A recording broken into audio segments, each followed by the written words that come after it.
You really thought we'd let you forget what a nobody you were, Oliver. Those words hit like a punch the moment I stepped into that hotel ballroom.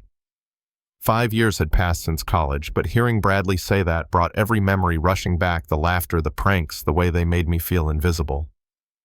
This wasn't a reunion. It was a setup, and I knew it before I even walked through the door. They'd invited me to watch me squirm, but tonight I wasn't here to play their game. I'd spent years preparing for this moment, years building in silence in a tiny apartment where the floor shook whenever the bus passed. While they posted about spring break in Cabo, I was coding until my vision blurred. While they mocked me for wearing the same shirt 3 times a week, I was sleeping under my desk, living off vending machine snacks, praying my bank account wouldn't overdraft. And every insult, every smirk, every prank became fuel. I was patient. I waited. Tonight I came dressed exactly how they remembered me. A cheap suit, scuffed shoes, a bottle of mid-shelf wine tucked in a gift bag. Because if they were expecting a loser, I'd give them one. The hotel ballroom hadn't changed. Marble floors, gold trim, chandeliers, heavy enough to crush a man. I used to mop this floor, literally. My work-study job was cleaning up after these rich kids' galas, emptying champagne glasses I couldn't afford to sniff. Now I walked through those doors with my shoulders straight, feeling the weight of their stares. Ashley, the queen bee from college, was the first to greet me. She eyed me up and down like I was a thrift store mannequin. "Oh my God, you actually came," she purred, snapping a photo for Instagram. Madison, her sidekick, was already live streaming, whispering to her phone. "Y'all, he showed up. This is going to be legendary." Bradley swooped in like a shark smelling blood. Slicked back hair, perfect smile, handshake, too firm to be friendly. "Oliver Grant," he announced loud enough for the whole room to hear. The man of the hour. His friends chuckled like they'd rehearsed it. I let them lead me around, let them laugh at my suit, ask me if I was still fixing computers for pocket change. I didn't flinch. I didn't bite. I played my role because I had a better script and they'd written half of it themselves. By dinner, I was seated at the reject table, shoved in a corner like they'd saved that spot just for me.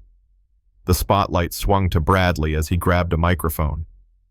"Ladies and gentlemen," he grinned, "tonight's about celebrating success and also learning from failure." His eyes landed on me sharp as a blade. "So let's take a look at an inspiring journey." The lights dimmed.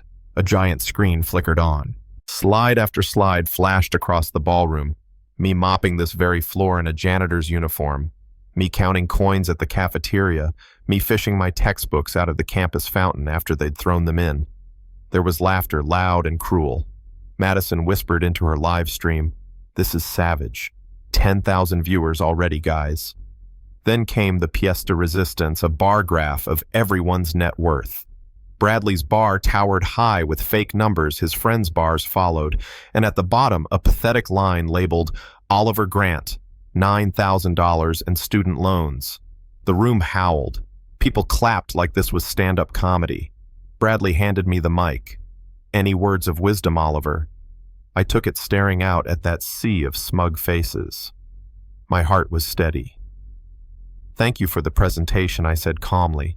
"That must have taken a lot of work." Bradley smirked, thinking I'd folded. But I pulled out my phone. "Funny thing about doing your research only up to graduation day." I tapped a screen and a headline filled the projector. "Next Wave Technologies acquires Sterling Robotics for $3 billion. The laughter died instantly. "I don't work for Next Wave," I said, voice calm but carrying. "I own it." The silence was thick enough to choke on. Bradley's smile faltered. Ashley's jaw dropped and Madison's live stream exploded with comments. Right on cue, the ballroom doors opened and Victoria, my COO, my only real friend from college, strode in wearing a power suit that screamed authority. "Sorry I'm late," she said, walking straight to the stage. "The Sterling deal closed an hour ago. Mr. Grant Reuters wants a statement." "Sterling?" "As in Sterling Robotics." "Connor." Sterling, Bradley's best friend, stumbled forward, pale as paper. "My dad's company." "Your dad's former company," Victoria corrected crisply. The board voted unanimously. The acquisition is finalized. Connor's phone buzzed like crazy. He staggered back, mumbling, "They sold it." To him, Bradley's laugh was high-pitched, panicked. "This is some kind of stunt," he barked. "You hired actors." Victoria projected the Forbes cover story onto the screen. There I was, shaking hands with tech investors, smiling in a suit worth more than Bradley's car. Another article popped up. Oliver Grant, the janitor who built a $100 million empire. Madison was frantically deleting her live stream, but the comments kept flooding in. "This is the best revenge story ever. Billionaire destroys bullies. Live." Her face drained of color. "My sponsorships. Oh God." I stepped down from the stage, voice calm but sharp. "Bradley, do you want to tell the room why the hotel we're standing in has a new owner?" "What?" "Mrs. Whitmore." Bradley's mother gasped. "The investment group that owned your family's chain sold yesterday," Victoria said coolly. "Mr. Grant's company now owns this property. So technically, Bradley, you invited me here to humiliate me. In my own building." The room erupted. Phones came out, people whispering, Googling. The live stream jumped from 10,000 to 50. Bradley's face turned purple, then white. My father, who I'd asked to swing by, entered right then, still carrying his old metal lunchbox. He'd spent 30 years as a janitor at our college. He looked around, confused by the chaos. "Son, what's going on?" Bradley sneered. "He doesn't even know you're rich. How pathetic." I took a deep breath and turned to my dad. "Dad, I built Next Wave. I'm the CEO. The Tesla. I got you. The house for Mom. I paid for them. I didn't tell you because I knew you'd never take it if you thought I was rich." My dad just stared at me, then at the screen showing my face on Forbes. He whispered, "You're worth $100 million. "Closer to 103, I said softly. The entire ballroom went dead silent as my father walked up, his lunchbox in hand.